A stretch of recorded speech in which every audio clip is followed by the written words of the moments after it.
Earth Day was celebrated this past Wednesday, April 22nd. And for the past 50 plus years, the environmental movement has focused on clean air and clean water, issues that have broad public support and produce tangible results.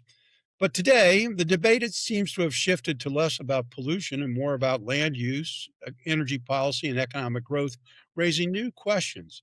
Has the environmental movement moved and evolved to meet modern challenges, or has it just become a barrier to growth and development?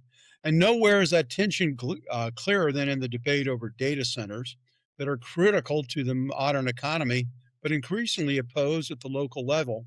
Stacey, critics argue that modern environmental policy is just about protectionism. Is that a fair characterization?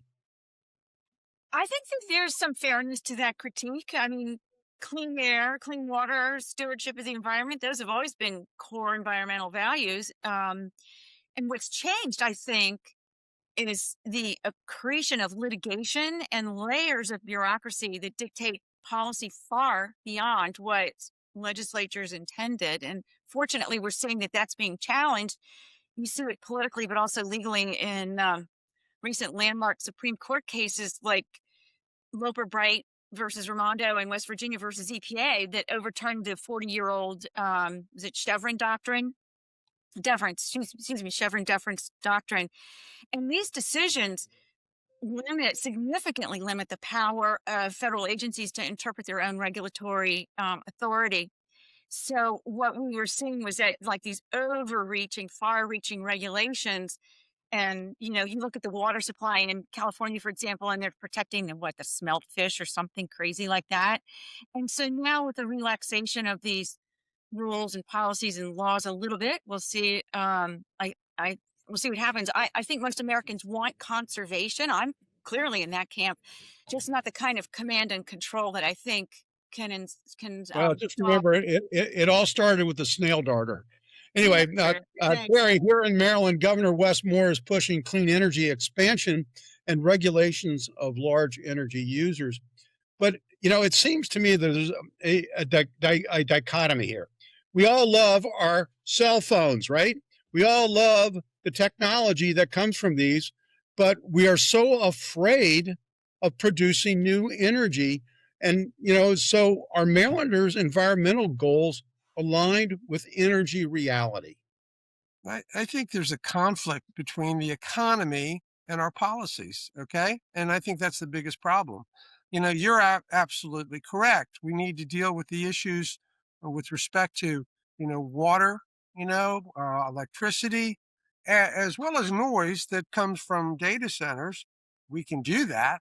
We can do that in a comprehensive fashion. But do we have the money to do that? And if we don't have the money, do we have the capability to negotiate that with the private sector as well as the adjacent jurisdictions? Because these are the conflicts.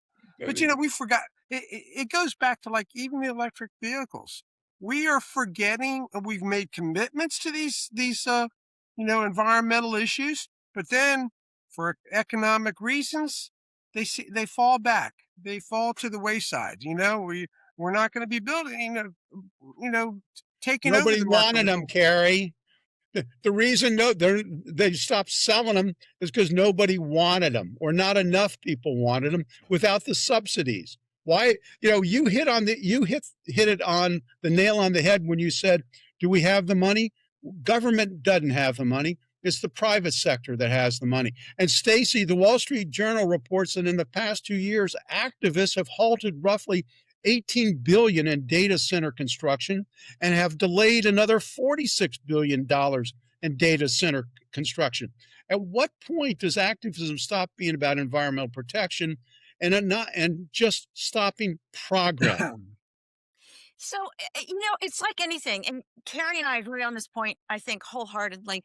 And that you need to do these things in increments, right? And so, but you have to work together on them and you have to understand where the greatest needs are and then try to build these things on an incremental level so that they're not overpowering the environment and that but they are also providing a sustainable amount of energy in the area, also without wrecking the environment. I just think that there are ways to balance this out.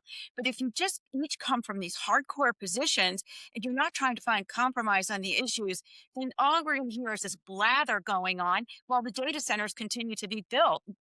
Right? Well, I don't have a simple solution for it. People have to put their heads together. Cary, you got the last word.